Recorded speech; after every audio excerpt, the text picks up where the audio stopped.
So, how will we pay for all this, and who's paying?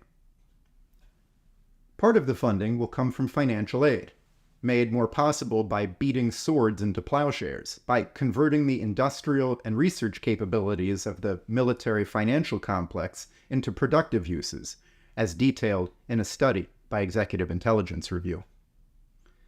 Apart from international aid, $100 billion of credit can be realized over a decade for the reconstruction of the Palestinian areas and the full building out of the Oasis Plan infrastructure.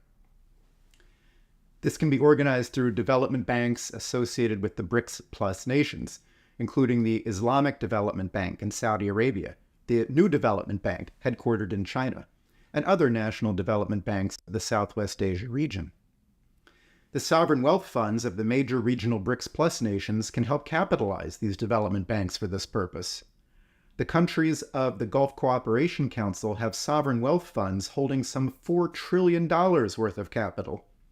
This has traditionally been placed in financial, banking, or real estate assets in the collapsing transatlantic sector. And now these countries are looking for more productive investments instead in Eurasia and Africa. This investment can be concessionary development loans from these banks. For example, 20 years duration, interest rates of 2%, and an initial grace period of 5 years if necessary.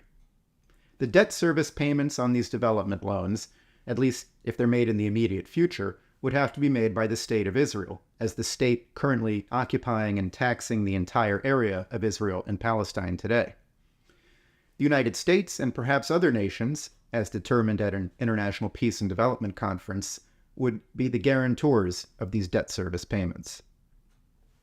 The organization of this reconstruction work and the building of the Oasis Plan infrastructure could be organized under the authority of the UN Peacekeeping Mission's Military Logistics Unit and the UN Relief and Works Agency for Refugees in Palestine, and any other authorities that are required.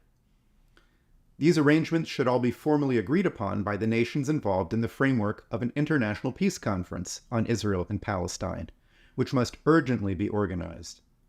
International commitments to development, both through these particular projects and as a paradigm, must be made.